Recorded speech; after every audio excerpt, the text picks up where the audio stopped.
पुरुषार्थ कथा सुनो सुनो सिद्धार्थ कथा। सत्य कथा पुरुषार्थ कथा सुनो सुनो सिद्धार्थ कथा। चढ़ते सूरज सा तेजवान वो कीर्तिमान, हुंकार भरे जब कूच करे थर थर कांपे आसमान। वो राजपुत्र वो शूरवीर, पर्वत को भेद दे उसके तीर, शांति का स्रोत करुणा की धार, निर्झर झरे मन से अपार। वो राजपुत्र वो शूरवीर, पर्वत को भेद दे उसके तीर, है शाक्य वंश का वो तारा, जगमग है जिससे जग सारा। सत्य कथा पुरुषार्थ कथा सुनो सुनो सिद्धार्थ कथा। नहीं मेरे राजा, मेरे बच्चे चुप हो जा, चुप हो जा युवराज। न जाने से आज क्या हो गया, आज तो ये शांत ही नहीं हो रहा।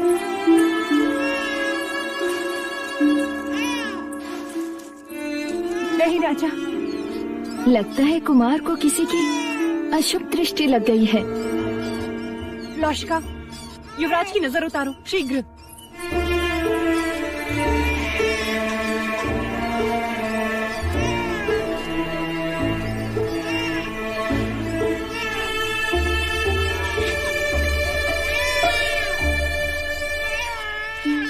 पूर्ण रूप से अपनी माँ पर गए हैं कुमार।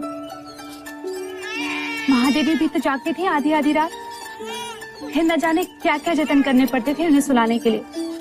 सर में तेल लगाओ, गाना गाओ, संगीत सुनाओ।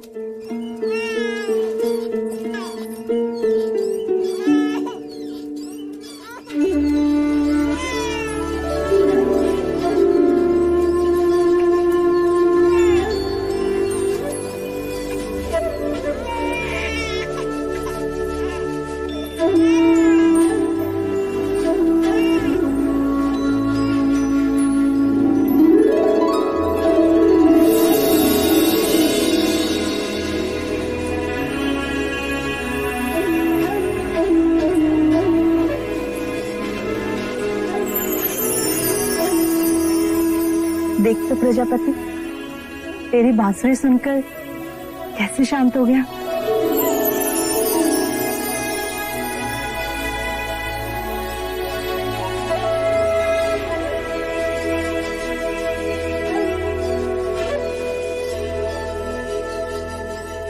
देखिए तो महादेवी, बांसुरी के स्वर सुन के कैसे सो गए हमारे कुमार।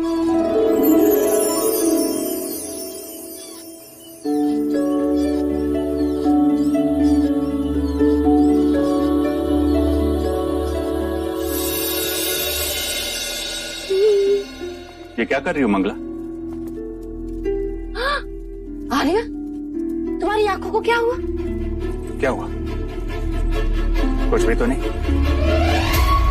अगर कुछ हुआ नहीं तो फिर देखकर भी पूछ क्यों रहे हो? क्या कर रही हो मंगला? मैं ये पूछ रहा हूँ कि तुम ये दिए क्यों जला रही हो? हाँ, अब ये सही प्रश्न। दिए कब जलाते हैं? जब कोई पर्व होता है। आज पर्व ही तो है। किंतु आज कौन सा पर्व है? अरे, महामुनि असित ने हमारे देवदत्त के लिए भविष्यवाणी जो की है। भविष्यवाणी? किंतु वो भविष्यवाणी तो सिद्धार्थ के लिए थी। हाँ, उसी के लिए की थी। शब्द सिद्धार्थ के लिए थे, पर मर्म देवदत्त के लिए था। वो कैसे? आंखें बड़ी करो आर्य, आंखें बड़ी करो। अरे, सिद्धार्थ बड़ा होकर सन्यासी बनेगा, राजगद्दी पर देवदत्त ही तो बैठेगा ना।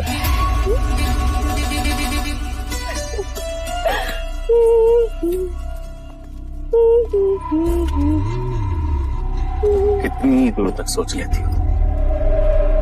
मैं कितना भाग्यशाली हूँ कि मुझे तुम जैसी अर्धांगिनी मिली। और मैं कितनी अभागी।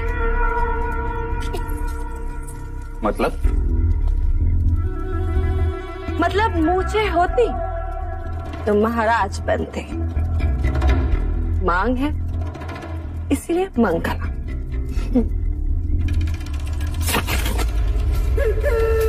और बहुत ही शीघ्र राजमाता। देवदत्त कहाँ है? मुराज खेले भी है साथ में, आपको हरा दूंगा। पुत्र इस समय नहीं, इस समय मैं अकेले रहना चाहूँ। नहीं, मैंने बोला ना खेलिए मेरे कहा ना इस समय नहीं। नहीं, आप मेरे साथ अभी खेल। कहा ना इस समय नहीं। आके सो जाओ। देवदत्त उठ उठ, रोना बंद कर और याद रख, महाराज को अब तेरी कोई आवश्यकता नहीं। इनका अपना पुत्र जो आ गया। मंगला, क्या अनर्थ कह रही हो? सही तो कहा महाराज, दाहिना हाथ हमेशा मुंह की ओर ही जाता है। जब कुमार नहीं थे तब यही देवदत्त था जिसने आपके अकेलेपन को अपने बचपन से भर दिया। क्षमा कीजिएगा महाराज, मेरे देवदत्त ने आपके एकांत को भंग कर दिया। चल देवदत्त।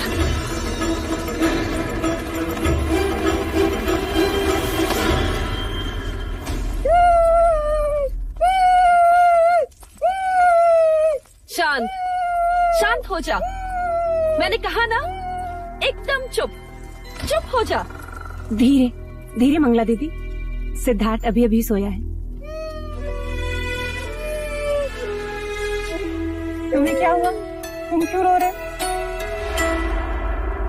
आज महाराज पहली बार देवदत्त पर क्रोधित हुए हैं।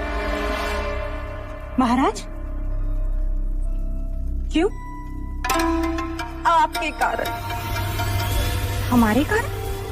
आप महादेवी माया को वचन देकर भूल गई महादेवी प्रजापति।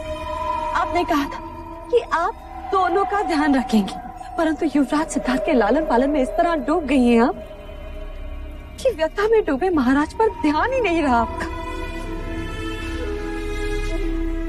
माँ तो बन गई, परंतु पत्नी का धर्म भूल गई। इस समय जब महाराज को आपके शयन कक्ष में होना चाहिए, वो व्यथित राज्यसभा में बैठे हैं। आप महादेवी हैं, किंतु आयु में मैं आपसे बड़ी हूँ। आपका ध्यान रखना मेरा कर्तव्य है, इसलिए बिना मांगे आपको सलाह दे रही हूँ। ऐसे कोमल अवसर में अपने पुरुष को अकेला नहीं छोड़ना चाहिए। आप समझ रही हैं ना? चल देवदत्त।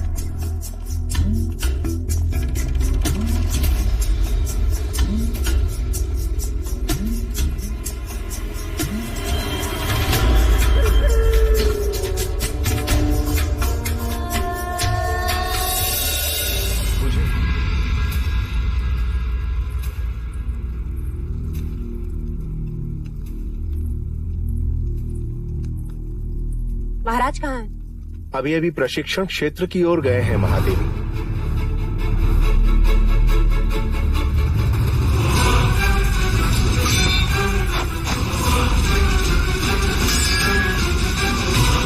मेरा पुत्र सन्यासी बन जीवन के हर युद्ध में ये विजयी हो, तो वो युद्ध भावनाओं का होगा।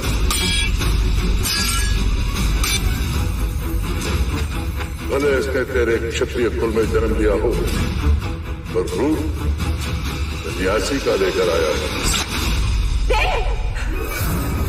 क्षमा महाराज, दोस्त तुम्हारा नहीं, मैं बेध्यान हो गया था।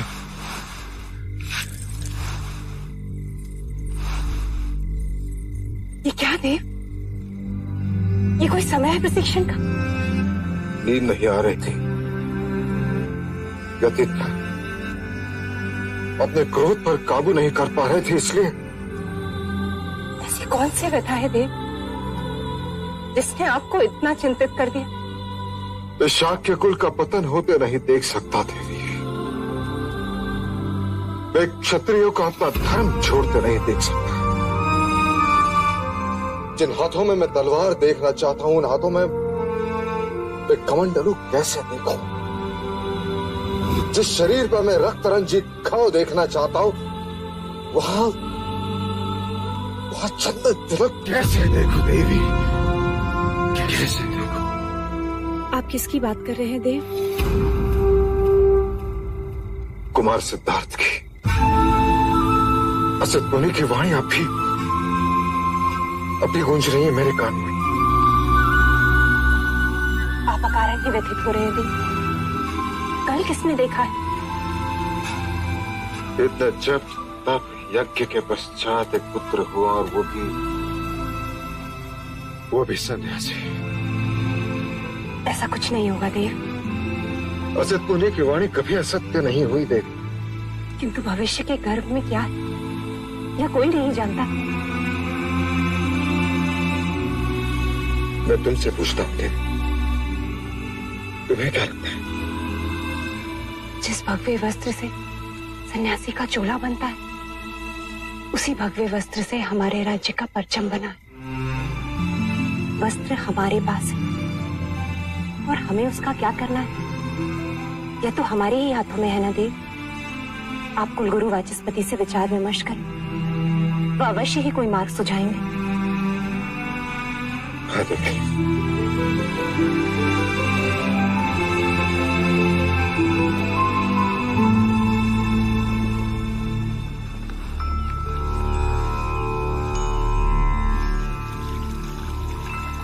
मूलाथो ब्रह्म रूपाया अध्यात्रो विष्णु रूपेणे अगर्थ शिव रूपाया वृक्ष राजाय ते नमः।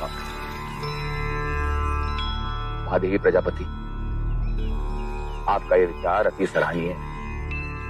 यदि हर परिवार अपने मृत आत्मा की स्मृति में एक वृक्ष लगाए और उनका जतन करे, तो पृथ्वी सदैव हरित रहेगी और उनकी स्मृति भी जीवित रहेगी। आज हमने ये वृक्ष लगाकर माँ देवी महामाया की स्मृति को सदैव के लिए धरती से जोड़ दिया है। महादेवी महामाया की, महादेवी महामाया की, महादेवी महामाया की।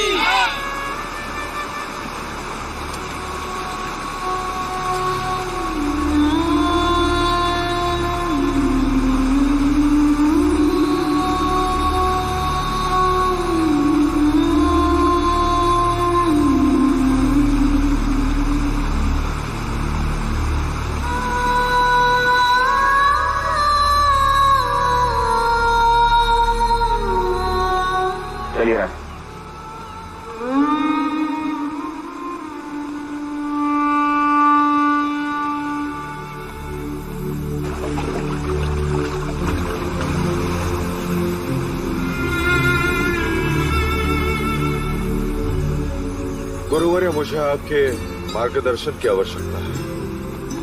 अवश्य राज। आप तो जानते हैं कि असित मुनि ने भविष्यवाणी किया है कि सिद्धार्थ बड़ा होकर सन्यासी बनेगा, परंतु मैं चाहता हूं कि सिद्धार्थ बड़ा होकर चक्रवर्ती सम्राट बने। मुझे यही चिंता सता रही है कि सिद्धार्थ का भविष्य क्या होगा। इस बहते पानी को देख रहे हैं राजा?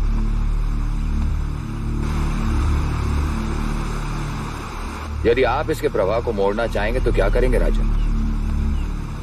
गुरुवर्य, एक गहरी नहर बनानी होगी ताकि पानी उस नहर से बहे। परंतु इसका प्रवाह तो सीधा है। यदि ना मुड़ा तो पानी को रोकना होगा गुरुवर्य। उसके आगे बांध बांधना होगा ताकि पानी का प्रवाह मुड़ जाए। सिद्धार्थ का जीवन भी इस बहते पानी की प्रवाह की तरह है राजा। यदि आप उसे योद्धा बनाना चाहते हैं तो क्षत्रियता की गहरी नहर खोदनी ही पड़ेगी। बैरागी बनने से रोकना चाहते हैं तो माया और करुणा के आगे बांध बांधना ही होगा। असित मुनि की दृष्टि एक सन्यासी की है, इसलिए उन्हें सिद्धार्थ की महानता केवल एक सन्यासी बनने में दिखती है। परंतु आप क्षत्रिय हैं, इसलिए आपको सिद्धार्थ की महानता एक चक्रवर्ती सम्राट बनने में दिखती है। क्षत्रिय धर्म से सींचोगे तो क्षत्रिय ही बनेगा।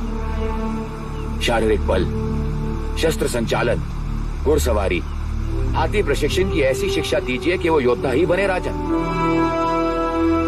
करुणा और माया से उसे सदैव दूर रखना राजन। वो मनुष्य को बैराग की ओर ले जाते हैं।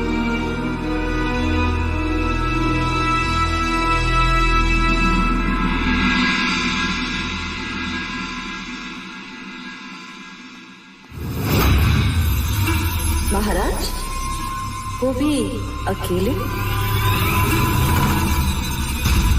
सही अवसर। मंगला, तू इतने दिनों पश्चात आपसे अपना नाम सुनकर मन आनंदित हो गया महाराज। अच्छा हुआ। मैं भी तुमसे कुछ बात करना चाह रहा था। क्या हुआ?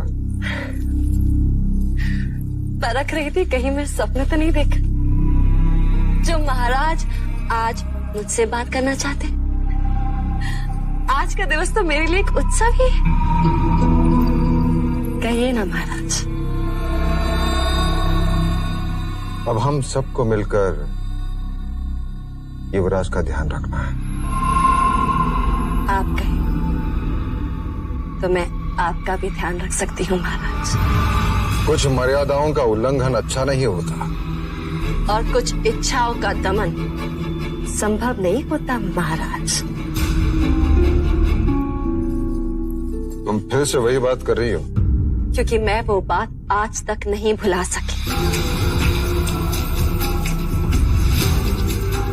देवी प्रजापति में ऐसा क्या था जो दूसरे विवाह के लिए आपने उसे चुना, और मुझे आपके दूसरे भाई से ब्याह करना पड़ा, जबकि मेरी असली चाह तो आप ही थे महाराज। ये सारी बातें अतीत की है मंगला।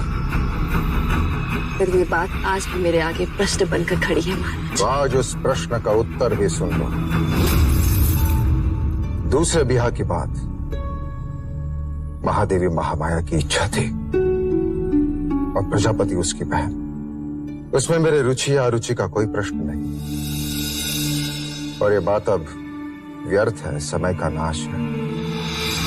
सच्चाई के साथ चलेंगे तो सब आनंदित रहेंगे, अन्यथा इतिहास दर्शाता है कि परिवार का कलह महाभारत तक पहुंचा है।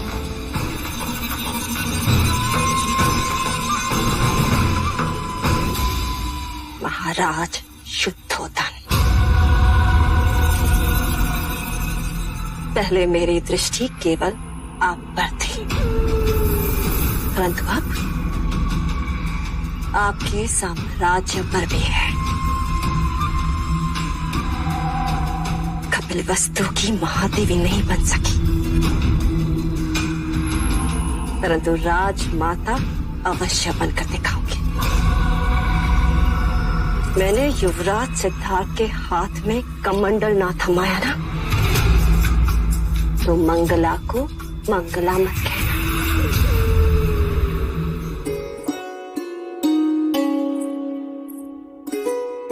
अब देखें कैसा लग रहा है। महादेवी प्रजापति, क्या हम भीतर आ सकते हैं? आपको भीतर आने के लिए आज्ञा की आवश्यकता कब से पड़ गई? आइए छोटे राजा।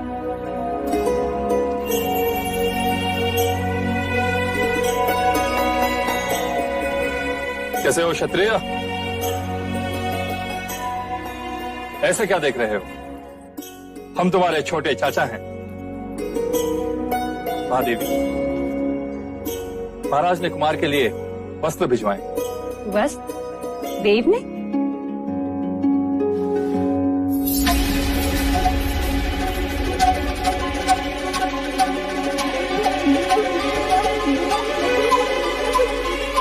लोहे की चादर?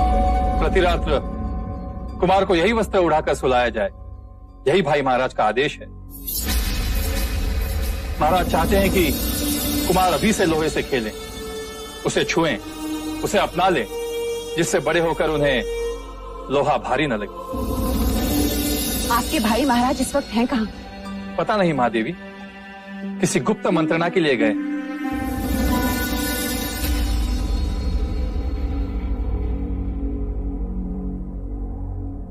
असित मुनि की भविष्यवाणी आप सबने सुनी।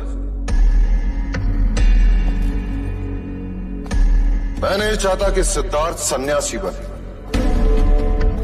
आप निश्चिंत रहे महाराज, सन्यास तो वन प्रस्थान की आयु में लेते हैं। या तो अति दुखी मनुष्य सन्यास के बारे में सोचता है। दुखों से तो मैं सिद्धार्थ को कोसों दूर रखूंगा। सन्यास लेने के बारे में तो रोगी भी सोच सकते हैं महाराज, और वो भी जो भोग विलास से दूर भागते हैं, अर्थात वो लोग जो दुर्बल हैं।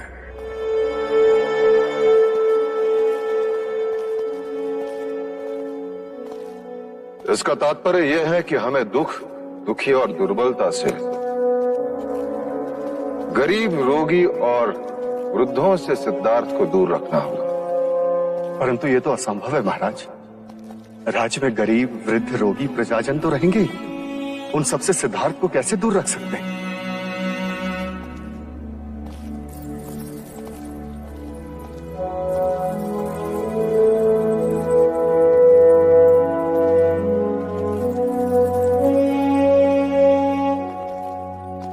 एक उपाय है महाराज। कैसा उपाय सेना? क्यों ना हम राज्य के सभी दुखों को बाहर कर दें। महाराज, क्यों ना हम रोगी, वृद्ध और आर्थिक रूप से पीड़ित ऐसे मनुष्यों को कपिल वस्तु से बाहर फेंक दें। क्या संभव है सेनापति सुमन? हम ये नहीं कर सकते। हमारा कर्तव्य प्रजा की सेवा है, उन पर अन्याय करना नहीं। हम उन पर अन्याय नहीं करेंगे,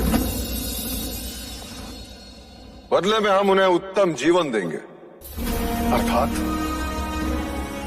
हम उन्हें ऐसी जगह भेजेंगे जहां रोगियों का इलाज होगा, गरीबों को रोटी मिलेगी, वृद्धों को मान सम्मान मिलेगा,